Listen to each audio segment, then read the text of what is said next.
99 రోజుల ప్రణాళికలో భాగంగా అలైవ్ కార్యక్రమం జరపడం జరుగుతుంది. భద్రంగా ప్రయాణించు సురక్షితంగా ఇల్లు చేరుకో అనే ప్రోగ్రాంలో భాగంగా ఈరోజు గ్రామసభ నిర్వహించడం జరిగింది. మనం అందరం ఒక ప్రతిజ్ఞ చేయాల్సిన అవసరం ఉంది. అందరం ప్రతిజ్ఞ చేద్దాం. ఒకసారి అందరు నిలబడి చేతులు ఇలా పట్టుకోండి. రోడ్డు భద్రత వారోత్సవాల గ్రామసభ సందర్భంగా నేను ట్రాఫిక్ నియమ నిబంధనలు పాటిస్తానని, సైకిల్ మోటార్పై వెళ్ళినప్పుడు ఖచ్చితంగా హెల్మెట్ ధరిస్తానని, కారులో వెళ్ళినప్పుడు సీట్ బెల్ట్ ధరిస్తానని, మద్యం సేవించి ఏ వాహనము నడపనని, నా జీవితాన్ని ఇతరుల జీవితాలను రక్షిస్తానని, నాపై ఆధారపడిన నా కుటుంబ సభ్యులను మర్చిపోనని,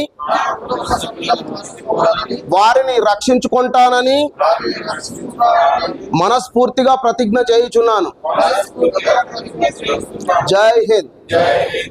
వస్తారు దాంట్లో ఇంగ్రీడియంట్స్ చెడిపోయిన పదార్థాలు వాడుతున్నారని మొన్ననే దానికి సంబంధించిన అధికారులు చాలా ఈ ఐస్ క్రీమ్ ఫ్యాక్టరీలను సీజ్ చేయడం జరిగింది.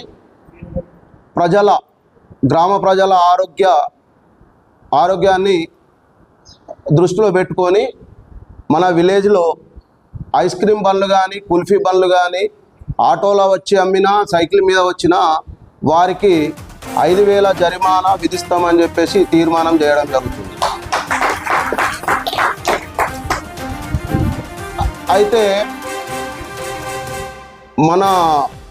మన విలేజ్లనే కాకుండా వేరే విలేజ్లలో కూడా మనము ప్రయాణం చేస్తున్నప్పుడు మొన్న ఒక కుటుంబం మొత్తం చనిపోవడం జరిగింది. ఇంటి పెద్ద లేకుండా, వాళ్ళ వారసత్వంలో కూడా వారసుడు లేకుండా ఒక కుటుంబం మొత్తము కేవలం ఒక హెల్మెట్ లేని కారణంగా చనిపోవడం జరిగింది.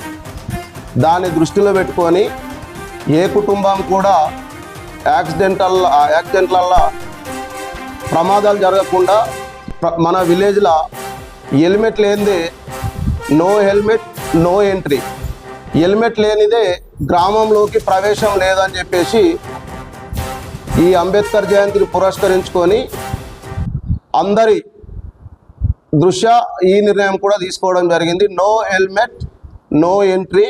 మన విలేజ్లోకి ఎవ్వరు కూడా హెల్మెట్ ధరించని ఎడల వారికి కూడా 5,000 మనం ఫోటో కొట్టి పోలీస్ డిపార్ట్మెంట్కి పంపిస్తే వాళ్ళు కూడా 5,000 నుంచి 10,000 వరకు ఫైన్ వేస్తారంట. సో ఈ నిర్ణయం కూడా తీసుకోవడం జరిగింది.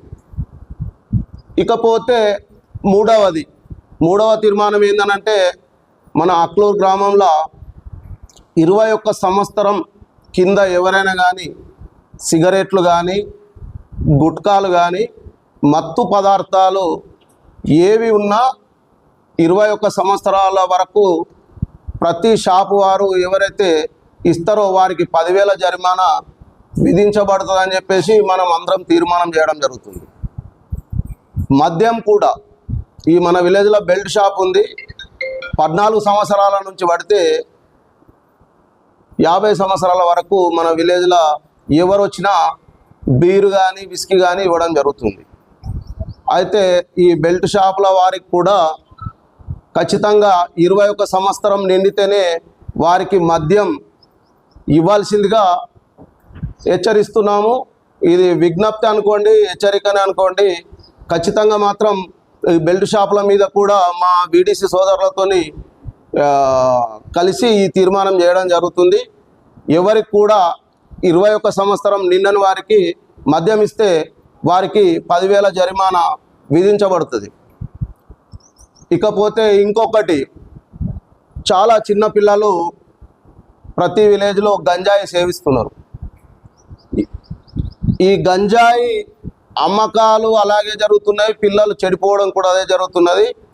ఈ గంజాయి మత్తులో నేరస్తులుగా కూడా చలామణి అవుతున్నారు. ఈ గంజాయి మత్తు అనేది తల్లి కనబడది, చెల్లి కనబడది. వాళ్ళు ఆ మత్తులో ఎటువంటి నిర్ణయాలు తీసుకుంటారో కూడా తెలియని పరిస్థితిలో ఉన్నాము. కాబట్టి మన విలేజ్లో ఎవరు గంజాయి పట్టినా, గంజాయి అమ్మినా వారి పేర్లు వారికి 10,000 జరిమానా విధించబడుతుంది. ఎవరైనా గంజాయి సేవిస్తున్నారని మాకు ఇన్ఫర్మేషన్ ఇస్తే వారికి ఖచ్చితంగా 10,000 రూపాయల రివార్డ్ ఇవ్వబడుతుంది. దీనిపై కూడా మనము తీర్మానం చేస్తున్నాము. ఖచ్చితంగా దీన్ని దృష్టిలో పెట్టుకొని మా గ్రామస్తులందరూ, మా వీడీసీ సభ్యులందరూ, మా మహిళా సోదరులందరూ సహకరిస్తారని చెప్పేసి కోరుకుంటున్నాను. ఈ గంజాయి అనేది మాత్రము ఖచ్చితంగా అరికట్టే విధంగానే మా జీపీ, వీడీసీ సభ్యులు, గ్రామస్తులందరూ చర్యలు తీసుకుంటున్నారని చెప్పేసి కోరుకుంటున్నాను. తరపున నేను వీడీసీ వీడీసీ అధ్యక్షుడిని. ఈ హెల్మెట్ గురించి కానీ, గంజాయి గురించి కానీ, మన మత్తు పదార్థాలు ఏది ఉన్నా మా వీడీసీ నుంచి పూర్తి మద్దతు, ఐస్ క్రీమ్ కానీ అన్ని రకాల మద్దతు చేస్తాం. అన్నిటికీ వీడీసీ తరపు నుంచి వీడీసీ తీర్మానం చేసి గ్రామ పంచాయతీకి అప్పచెప్తాం. మేము కూడా పూర్తి సహకారం అందిస్తాం. మనం పొద్దున లేచినామంటే బయటికి వెళ్ళండి, బయట అడుగు పెట్టండి, మన జీవన వ్యవస్థ నడవదు. బయటికి ఖచ్చితంగా రోడ్ ఎక్కాల్సిందే. మరి రోడ్ ఎక్కిన మనం, బయటికి వెళ్ళిన మనం ఖచ్చితంగా ఎంత సురక్షితంగా అయితే బయట అడుగు పెట్టామో అంతే సురక్షితంగా, అంతే క్షేమంగా ఇంటికి వస్తామా అనే ప్రశ్నకి ఇప్పుడు మీరు మాకు జవాబు చెప్పాలి. రాగలుగుతామని చెప్పండి. వస్తామనే గ్యారంటీ ఉందా? లేదు. ఏ డౌట్ లేదు. మీరు అందరు ఇచ్చే జవాబు అదే. ఎందుకు లేదు అని మనం అనుకుంటున్నాం చెప్పండి. బయట వెళ్ళి వచ్చే మార్గంలో లేకుంటే ఆ త్రోవలో ఏదైనా ఒక ప్రమాదం జరగవచ్చు. ఈరోజు ప్రపంచంలో అన్నిటికీ గ్యారెంటీ ఉంది, మనిషి ప్రాణానికి తప్ప. సో ఆ మనిషి ప్రాణం ఒకటి. జీవితంలో ఏదైనా మనం సంపాదించుకోవచ్చు, సాధించుకోవచ్చు, కానీ పోయితే ప్రాణం మాత్రం తిరిగి సంపాదించుకోలేం.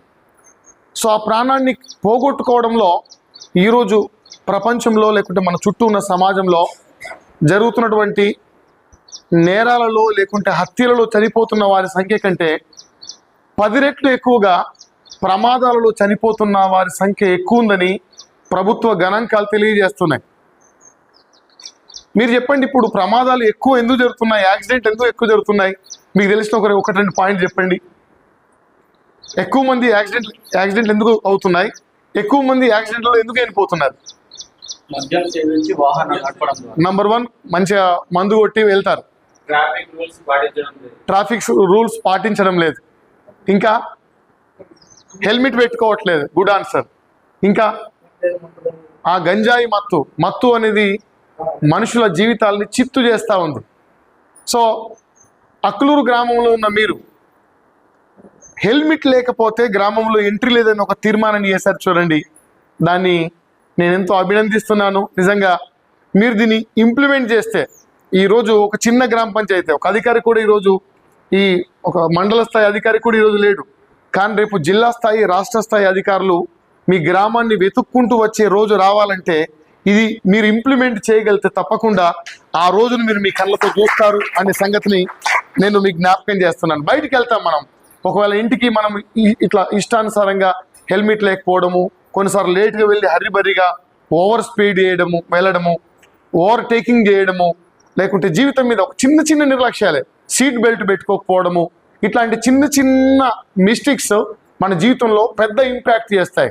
గత 3 నెలల కిందట మన మండలంలో అంక్షాపూర్ గ్రామంలో ఒక తండ్రి కొడుకు ఇద్దరు డయాలసిస్ కోసం హాస్పిటల్ వెళ్ళి తిరిగి వస్తున్నప్పుడు తండ్రి ప్రాణాన్ని దక్కించుకునే ప్రయత్నంలో కొడుకు కూడా ప్రాణాన్ని పోగొట్టుకున్నారు.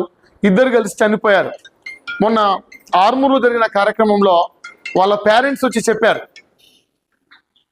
అసలు మా జీవితాన్నే పోగొట్టుకున్నాం, భర్తను కొడుకును పోగొట్టుకొని ఒక ఎండిపోయిన చెట్లాగా బతుకుతున్నాం, మేము బతికిన శవాల్లాగా మారిపోయింది మా పరిస్థితి. ఒక చిన్న ప్రమాదం మన కుటుంబాన్ని, జీవితాన్ని ప్రభావితం చేస్తుంది. కాబట్టి దయచేసి రాబోయే రోజుల్లో ఈ ప్రమాదాల నుంచి మన ప్రాణాలని దక్కించుకోవాలంటే ఒకటే ఒక మార్గం, ఖచ్చితంగా హెల్మెట్ ధరించాలి, ఖచ్చితంగా సీట్ బెల్ట్ పెట్టుకొని కార్ డ్రైవింగ్ చేయాలి, రాంగ్ రూట్లో డ్రైవింగ్ చేయకూడదు, ఓవర్టేకింగ్ చేయకూడదు, ఓవర్ స్పీడ్ వెళ్ళకూడదు, ఇట్లాంటి మద్యం మత్తులో డ్రైవింగ్ చేయకూడదు. అంతేకాకుండా గంజా ఇది చాలా ప్రమాదకరంగా మారింది. మన బాల్కొండ డివిజన్లో గతంలో ఇది చాలా, ఏ ఊర్లో చూసినా గంజాయి తాగే పోరగాళ్ళు బాగా తయారయ్యారు. సో గ్రామ కమిటీలు కూడా దీన్ని ఒక అడుగు ముందుకేసి గంజాయి ఎవడు తాగితే వాళ్ళ ఇంట్లో వాళ్ళ ఫ్యామిలీని ఊరు మీద పిలిపించండి, కూర్చోబెట్టి మాట్లాడండి, వాళ్ళ ఫ్యామిలీని ఇంపాక్ట్ చేయండి. వాడు బతికింది, వాడి భవిష్యత్తు ఏంది, వాడి కొరకు ఆ వ్యక్తి కొరకు తల్లిదండ్రుల కన్నా కలలేంటో ఒకసారి వాళ్ళకి అర్థం చేయించండి. తప్పకుండా రాబోయే రోజుల్లో ఏదైతే రాష్ట్ర ప్రభుత్వం ప్రమాద రహిత తెలంగాణగా ఈ తెలంగాణ రాష్ట్రాన్ని నిర్మించాలని సంకల్పించిందో మన గౌరవ ముఖ్యమంత్రి రేవంత్ రెడ్డి గారు ఈ కార్యక్రమాన్ని అద్భుతంగా తీసుకున్నారు. అలైవ్ అనే ఒక చక్కటి కార్యక్రమం. ఈ కార్యక్రమంలో మీరందరూ భాగస్వాములు కండి. ఇప్పుడు ఏదైతే నిర్ణయాలు తీసుకున్నారో ఈ నిర్ణయాల్ని మీరు ఇంప్లిమెంట్ చేయండి. రాబోయే రోజుల్లో ఒక ఆదర్శమైన గ్రామంగా ఎక్లూరు గ్రామం ఉంటుంది అని చెప్పడంలో ఏమాత్రం సందేహం లేదు. మన విలేజ్లో ప్లాస్టిక్ని నిషేధిస్తాము. ప్లాస్టిక్ వలన పర్యావరణం కూడా నాశనం అవుతుంది కాబట్టి ప్రతి షాప్లో ప్లాస్టిక్ అమ్మకుండా ఇది చేస్తూ వాళ్ళకి మనం అంటే వాళ్ళు అమ్మొద్దు అంటే మనం కూడా సహకరించాలి. మన దగ్గర ఉన్న బ్యాగ్ తీసుకెళ్ళి బ్యాగ్లో సామాన్ తెచ్చుకుంటే వాళ్ళకు కూడా ఇబ్బంది ఉండదు. మనం వట్టి పోయి వాళ్ళని ప్లాస్టిక్ అమ్మొద్దు అంటే వాళ్ళకి ఇబ్బంది. ఫస్ట్ మనం అంటే ఆచరిస్తూ షాప్ వాళ్ళకు కోఆపరేట్ చేస్తే వాళ్ళకు కూడా తీర్మానం చేసి ఇది చేద్దాము. No helmet, no entry. No helmet, no entry.